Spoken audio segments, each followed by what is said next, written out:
Hello there, Cookies with turn 72 of EA Vanheim, and let's go ahead and dive into this. So we did empower this guy in air, we got more Fiends of Darkness,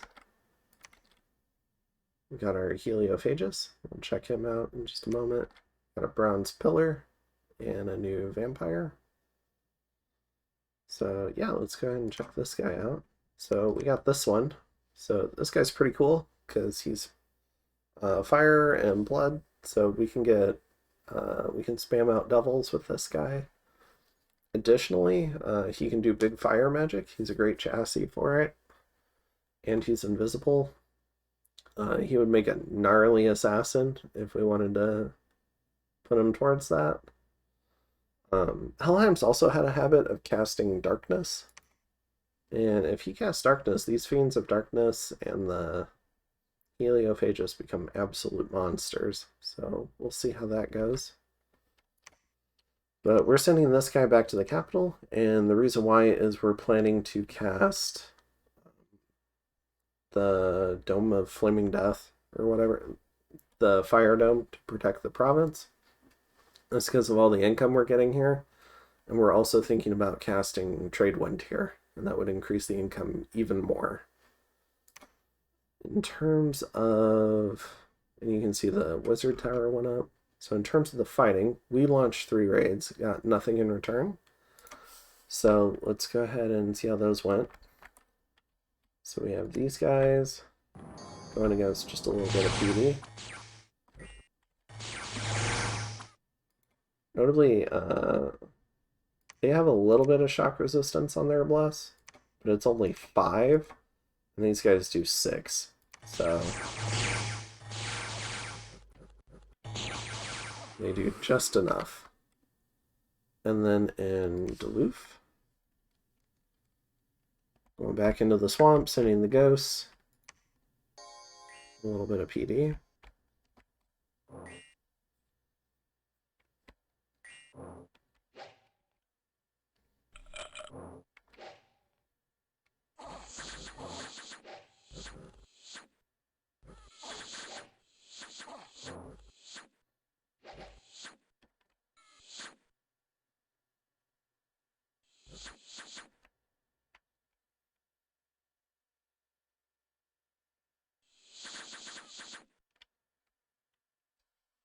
Alright.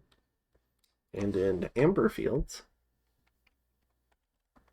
small raid with some Vanhears and a Spectral Mage. A little bit more PD than normal. The Javelins are pretty good too.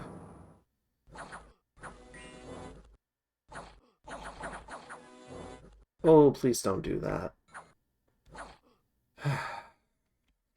I don't even think that's scripted. Just did that. Alright. Lost no commanders. Fantastic. Some blood slaves, water gems, and lost a bunch of gold. Okay. So in this one, we're getting another vampire. We're casting Raven Feast. Getting more Fiends of Darkness. Getting another Heliophagus. We're sending this guy underwater to get healed by the Naiad. It's unfortunate that he picked up Mute as well, so he's no longer a Holy 3. So he can also hand off his gear to the other Bishop Fish. And yeah, doing some site searching. Actually a bunch of it this turn, I believe. So we've got some Gnome Lores, some Auguries, different things going out. Got the Gnome traveling up. So he's using Sailing to go 2. So that's why he's still holding that item.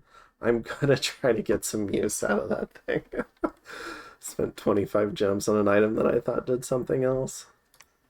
So now it's my Gnome Mover.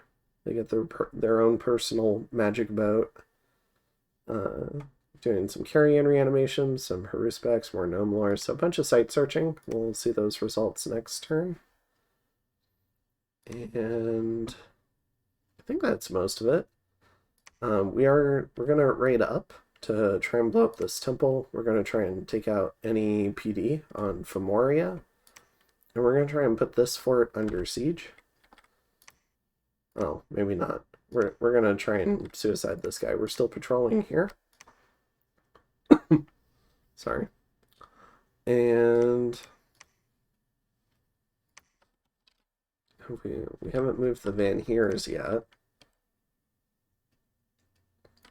But we are sneaking in the Fiends of Darkness, so we're moving those out of the capital.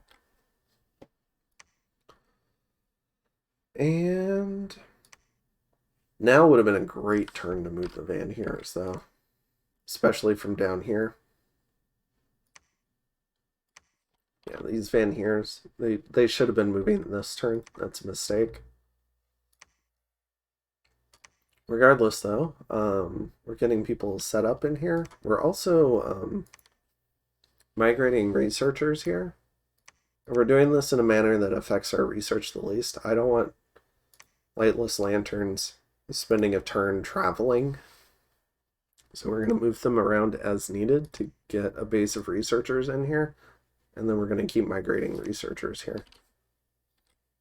We're also building a temple and a lab here this turn, so that'll be good. Speaking of research, we have Blood 9, but we're currently chasing Alt 9, and after that the plan is to go for Evo 9. Kind of running out of research targets, which is good, especially if we've maxed out research and the other players are still trying to get to their targets. They might have most of their targets by now.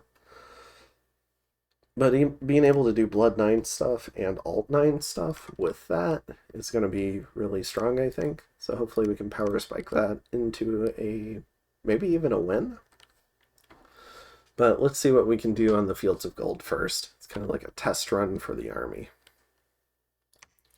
So you see a bunch more site searching. So yeah, I think that's it. Generally speaking, just raiding in this area, not raiding anywhere else. Mostly just defending, moving out some raiders.